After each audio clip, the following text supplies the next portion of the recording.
C'est un grand auteur de bande dessinée belge, mais aussi israélien, illustrateur et professeur aux Beaux-Arts de Jérusalem. Et il nous fait le plaisir et l'honneur d'être avec nous ce matin sur Radio J. Michel Kichka, bonjour. Bonjour, mais c'est vous qui me faites le plaisir de m'inviter. Merci beaucoup. Je suis très honorée que vous soyez avec nous ce matin en studio, accompagné aussi de Didier Passamonique, notre chroniqueur, directeur de la rédaction du site Actua BD, passionné de bande dessinée. Bonjour Didier. Bah oui, et puis vieil ami de Michel. Oui, j'allais le dire. Ce qui explique votre présence ici aujourd'hui. Je voulais que vous soyez là avec moi. Vieille entre guillemets. Hein. Oui, bien sûr. En tout cas, j'ai beaucoup entendu parler de vous, Michel. Il faut le préciser, vous avez publié 2 grands ouvrages de BD, deuxième génération, ce que je n'ai pas dit à mon père, et Falafel sauce piquante, autre ouvrage là sur votre vie en Israël, votre Alia, tous 2 publiés aux éditions d'Argo en France. Et donc, vous présentez ce mois-ci un film adapté justement de votre première bande dessinée, donc deuxième génération, un film sur la relation que peut entretenir votre génération, la deuxième, face aux rescapés de la Shoah. Ce film s'appelle Les secrets de mon père, réalisé par Vera Belmont. Je vous propose, avant d'en parler, d'écouter un extrait de la bande-annonce. Pourquoi vous avez tous des numéros sur les bras? Ton père t'a jamais parlé d'Auschwitz? Non, pourquoi? Moi, je sais que c'est un numéro de téléphone. Ah bon, tu crois? Vas-y, fais le numéro. C'est nous qu'on voudrait savoir. Oui, savoir quoi? On sait que t'es allé à Auschwitz. Je vous interdis de prononcer ce nom à la maison.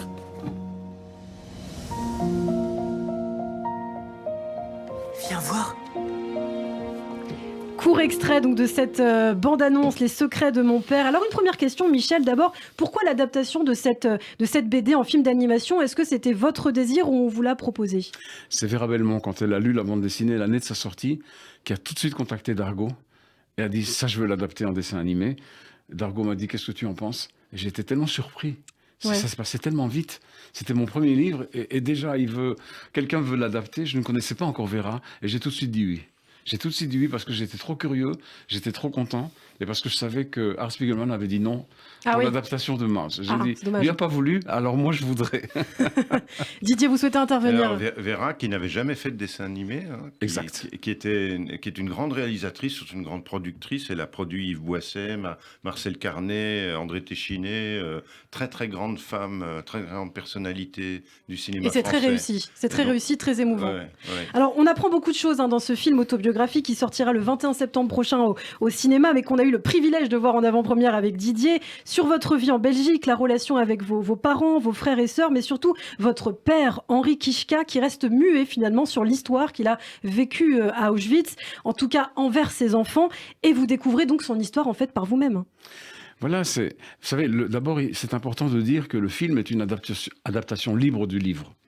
C'est-à-dire que quand j'ai été d'accord que ce soit adapté, elle m'a dit, il faut quand même que tu saches que d'un côté, ça va nécessiter des changements, parce que le langage du film, c'est pas le langage de la bande dessinée. On va pas pouvoir tout mettre. Et je vais peut-être aussi ajouter des choses. Donc il faut que tu me dises que tu sois prêt à ce que je travaille un peu ta propre autobiographie, pour que je me l'approprie un peu, pour en faire une œuvre qui rendra hommage à ton livre, mais ce ne sera pas 100% toi à l'écran. Et j'ai compris qu'il fallait que je lâche du lest. J'ai compris que si j'étais d'accord, et j'étais d'accord, parce que j'étais vraiment curieux de voir le résultat, que ce soit adapté, il fallait que je prenne un peu de distance par rapport au fait que c'était moi, ma vie, ma famille. Et d'un autre côté, et ça c'était aussi très important, quand j'ai fait mon livre, j'avais comme lecteur imaginaire des adultes. Et elle, le film, elle m'a dit, je veux le faire en dessin animé, comme disait Didier, chose qu'elle n'avait jamais fait avant. Donc ça a été une aventure incroyable pour elle, pour la jeunesse. Ouais. Parce qu'elle pense que c'est ce groupe d'âge qu'elle veut cibler, les jeunes dont même les parents n'étaient pas encore nés. Ouais, c'est le point de vue d'un enfant finalement qu'on explore dans ce film. Ouais. Voilà, parce que dans mon livre, en fait, j'ai mon point de vue d'enfant, d'adolescent et d'adulte. Il se passe sur 50 années. Elle m'a dit, un film, il ne peut pas se passer sur 50 ans en 1h15. Donc il va bien falloir changer un peu, donner une chronologie plus fluide, plus réduite dans le temps et mettre les choses importantes. Et puis Vera avait la volonté de mettre aussi un peu d'elle-même, parce que Vera, qui était enfant caché pendant la guerre, a connu par exemple le procès Eichmann, qui est au cœur du film. C'est finalement ça qui libère la parole de mon père. Mais moi, le procès Eichmann, quand il s'est passé, j'avais 6 ans, 7 ans. Ouais, c'est ça. Je n'ai pas vraiment suivi ce procès, je n'ai pas compris ce qui se passait. Donc elle l'a remis dans une époque qui concerne sa vie. Et donc, elle est parvenue à faire vraiment une adaptation. C'est vraiment s'approprier l'œuvre de quelqu'un et la ressortir en mettant un peu de soi.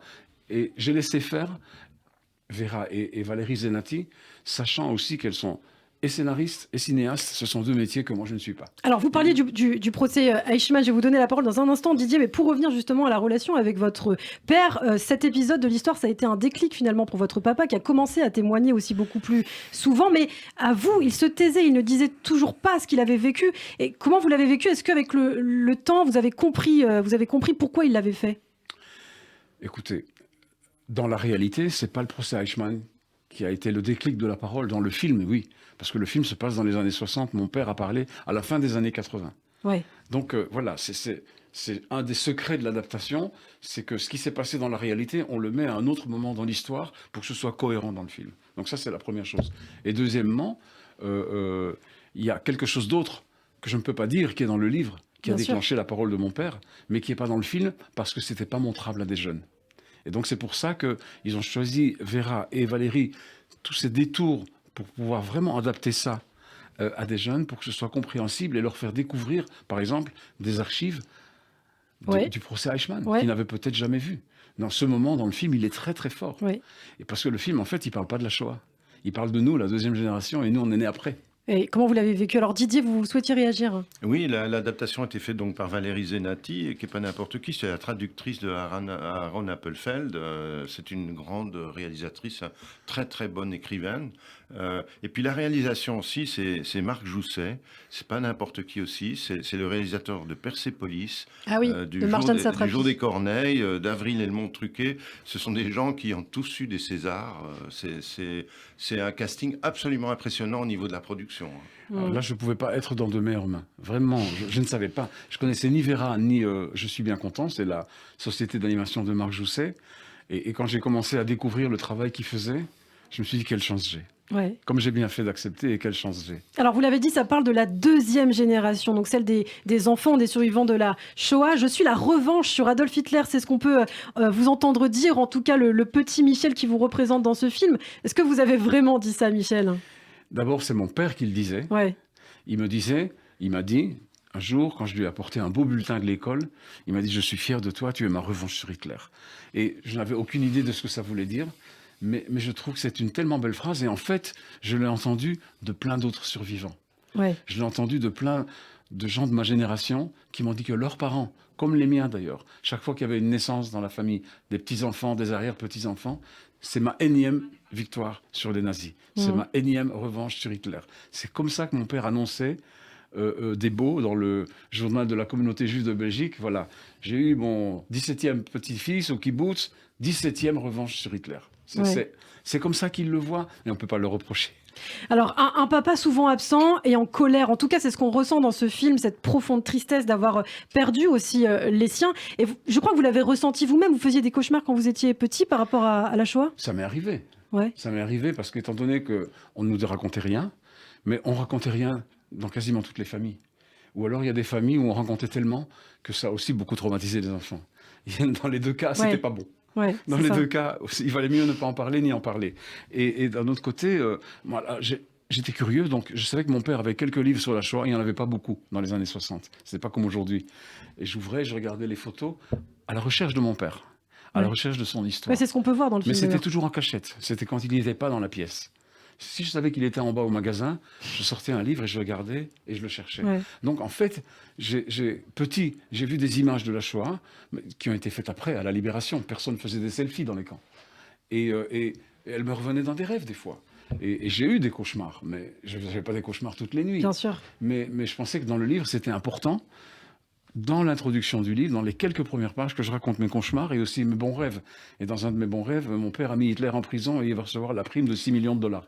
Donc voilà, j'ai voulu aussi beaucoup mélanger ces deux genres, la tragédie de l'histoire et mon humour, Ouais. pour en faire une belle salade. Un beau sabir, comme on dit. Voilà. Alors, vous parliez de rêve, on va pas dévoiler tous les secrets de ce film, marqué aussi par un terrible drame familial. Et plus vous allez grandir, en tout cas, plus quelque chose va se passer entre vous et votre père. Une passion vous rapproche, je crois, c'est celle du dessin. En fait, il est très doué, votre papa, pour le dessin. Ben, c'est ce qu'il voulait faire. Ouais. En fait, la seule chose qu'il a retrouvée après sa libération de Buchenwald, quand il est rentré en Belgique, c'est une petite mallette que son père avait confiée au voisin de palier qui n'était pas juif, n'avait pas été arrêté. Et dans cette mallette, il y avait des dessins que mon père faisait quand il était un jeune adolescent. Ouais. Et il était terriblement doué. Quand il a passé sa première année de sanatorium, il faisait des caricatures de nazis. Et en fait, il aurait voulu devenir ce dessinateur qu'il rêvait être. Bon, il était orphelin, les vicissitudes de la vie. Il a épousé ma mère en 49, ma sœur est née en 50. Il a dû aller travailler. Ouais. Travailler pour nourrir la famille. Ouais, en ouvrant le magasin de vêtements, c'est Voilà, ça? pour Ouais. faire bouillir la marmite, comme on dit. Et il a mis son rêve de dessinateur de côté. Et finalement, sans le savoir, je l'ai réalisé. Ouais. Je ne savais pas que c'était son rêve quand j'étais petit. Un dessin Je l'ai découvert parodique. après, ouais. Un dessin parodique, en tout cas, on retrouve cette petite touche subtile, drôle, dans les dessins de Michel Kichka, Didier. Il avait beaucoup d'humour. Mais, oui, Ouais. oui, là, il y a une différence. C'était culotté de faire un livre comme celui-là 20 ans après Maus. Et la différence, elle est notable, c'est que dans Maus, Spiegelman n'ose pas montrer les humains, il en fait des animaux, Ouais. des chats, des souris. Tandis que pour la première fois, avec Michel, on a la Shoah représentée par des humains. Et ça, c'est un peu le signe d'une espèce de réconciliation avec cette histoire, une espèce d'apaisement qui fait que le livre et le film sont des éléments de transmission absolument essentiels. Et à ça s'ajoute que dans un cas comme dans l'autre, ce sont des petits chefs-d'œuvre. Merci, mais justement, ce que tu dis, c'est très bien. C'est pour ça que Vera a voulu en faire un dessin animé. Parce qu'elle a trouvé que l'avoir dessiné un peu caricatural, comme je l'avais fait, pour traiter un sujet tellement grave, disons, un drame familial avec la Shoah en toile de fond, c'était en dessin animé que ce serait le mieux traduit à l'écran et pas avec des acteurs. Donc il y a vraiment là Ouais. une transmission par le langage dessiné qui va rendre le film accessible aux jeunes, parce que quand même ce film a gagné Bien sûr. le prix des lycéens et des collégiens au Festival Cannes Junior. Absolument, absolument. Cannes, écran junior, jury collégien et jury lycéen en mai dernier notamment, Michel. Alors plus tard, en plein conflit avec votre père, on quitte la Belgique, vous décidez de faire votre alia seul. On a l'impression que c'est plus par nécessité finalement, par besoin viscéral. Écoutez, d'abord, quand j'ai fait mon alia, j'étais pas encore en conflit avec mon père. J'étais ni en conflit avec lui, ni avec ma mère. J'étais tout simplement un jeune sioniste, socialiste, Ouais. idéaliste. Voilà. Et je suis parti parce que j'ai senti, voilà, c'était la guerre de Kippour. Et je me dis, voilà, vu que j'avais un plan de vie d'un jour aller m'installer en Israël, la guerre de Kippour a été le déclencheur. J'aurais pu le faire avant, j'aurais pu le faire après. C'est ça qui a tout fait. Mais c'est après Ouais. que quand mon père a commencé à parler, et puis quand moi j'ai commencé à mûrir, et à voir mes enfants grandir, nos 3 fils grandir autour de nous, Olivier et moi, que j'ai commencé à revisiter un peu ma propre enfance et à comprendre qu'il y a des choses qui n'ont pas bien fonctionné dans notre famille. Et j'ai essayé de comprendre pourquoi. Donc c'est ça, dans un processus lent, qui m'a mené à faire le livre. Et Didier, vous avez connu Michel justement à cette époque. Vous avez vu justement l'alia de Michel en Israël. Enfin, Vous avez été connu témoin. avant l'Alia, et puis surtout, j'ai eu l'occasion d'aller en Israël, de rencontrer Henri Kichka, son père. Oui. Bien sûr. Et qui, lui, ça m'a frappé. C'était un bout en train en permanence. C'était l'humour à chaque seconde. Et ça m'a fait prendre conscience que ce rescapé d'Auschwitz s'était fait une carapace avec l'humour. Mais c'est amusant parce que c'est pas ce qu'on ressent beaucoup dans le film finalement. Non, c'est la petite différence, je pense, Oui, oui. mais c'est une réalité. Dans la BD, on le montre bien, qu'il Oui. fait des blagues à table de très mauvais goût Oui, par c'est vrai. rapport à la Shoah d'ailleurs. Ouais. Et vraiment, et donc il n'y a pas que le dessin qui s'est transmis de père en fils, il y a cet humour aussi. Ouais. qui s'est C'est vrai, parce que le livre se termine sur une soirée où on se raconte des blagues de Shoah, entre guillemets, et il y a un duel entre nos 3 fils et Ouais. moi, et mon père, et finalement, alors qu'on lui a toujours donné le dernier mot, Ouais. on ne le lui donne pas. C'est nous qui gagnons cette soirée de mauvais jeux de mots haut la main et très marrante. Donc, mais c'est vrai que dans la réalité, il y a beaucoup de différences entre le père de la réalité et le père du film. Mais le père du film, justement, les 200 lycéens qui étaient dans la salle au Festival de Cannes avec moi, quand je l'ai vu pour la première fois, et eux l'ont vu pour la première fois, et qui n'avaient pas lu le livre, pour eux, l'œuvre première, la référence, c'est le film. Et le film fonctionne. Ouais. Ils l'ont ovationné pendant 5 minutes et ils lui ont donné le premier prix. Donc, ça n'a aucun rapport. Est-ce que c'est 100% le livre? Ce qui est important, c'est est-ce que le film marche? Ouais. Est-ce que tous les choix qu'ont fait Vera et Valérie sont justes? Et ils sont justes. Un dernier mot, Didier. Et puis Ouais. sur des éléments qui sont en fait universels, parce qu'on ne comprend jamais vraiment bien ses parents, et les parents ne comprennent jamais tout à fait bien les enfants. Donc ça c'est un des ressorts Ouais. universels qui est dans le film. Ah oui, voilà, ce que Vera en a fait, c'est une histoire de famille qui est universelle, Ouais. où il y a des choses, il y a des non-dits, et par hasard, le fond, c'est la Shoah, mais ça aurait pu être autre chose.